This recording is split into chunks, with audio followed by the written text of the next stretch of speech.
పూసపాటి రేగా విలేకరి గోవిందపై దాడి చేసిన వారిని తక్షణమే శిక్షించాలి.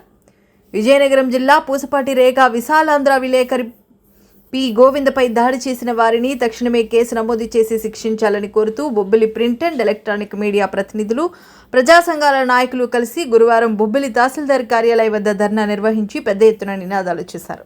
పత్రికా స్వేచ్ఛపై దాడిని ఖండించారు. నిష్పక్షపాతంగా వార్తలు రాసిన వారిపై దాడులు చేయడమేంటని ప్రశ్నించారు. వాస్తవాలు రాస్తే దాడులు చేస్తారా అని ప్రశ్నించారు. అనంతరం తహసీల్దార్ ఎం శ్రీనివాసరావును కలిసి ఆయనకు వినతి పత్రాన్ని అందజేశారు. ఈ కార్యక్రమంలో బొబ్బిలిలోని అన్ని పత్రికల ప్రతినిధులు, ఎలక్ట్రానిక్ మీడియా ప్రతినిధులు, ప్రజా సంఘ నాయకులు, మహిళలు తదితరులు పాల్గొన్నారు. మన గౌరవ తహసీల్దార్ గారి ముందు ఆ కార్యాలయం ముందు మన జర్నలిస్ట్ మిత్రులంతా కూడా ధర్నా చేయడానికి కారణం మీ అందరికీ తెలుసు. పూసపాటి రేగా విశాలాంధ్ర విలేకరు గోవింద్ గారిని అక్కడ భూస్వామిలో లేదా రియల్ ఎస్టేట్ వ్యాపారంలో ఇంకెవరో తెలియదు కానీ అతనిపై భౌతిక దాడి చేసి హత్యాయత్నానికి పాల్పడ్డారు. ఇలాంటి ఘటనలు ప్రతిరోజు రాష్ట్ర వ్యాప్తంగా జరుగుతున్నాయి, దేశవ్యాప్తంగా కూడా జరుగుతున్నాయి. సందర్భాలు ఏవైనా కూడా జర్నలిస్టుల మీద చాలా భౌతిక దాడి జరుగుతుంది.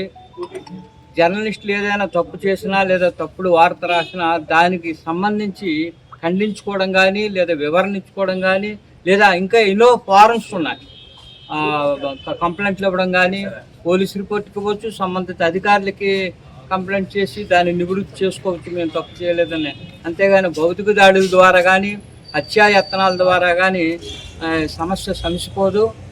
జర్నలిజాన్ని నిక్కచ్చిగా స్వేచ్ఛగా వార్తలు రాసే జర్నలిస్టులను బెదిరించో లేదా ఇంకేదో చేసో అడ్డుకోవాలనుకోవడం అనేది పూర్తిగా భ్రమ.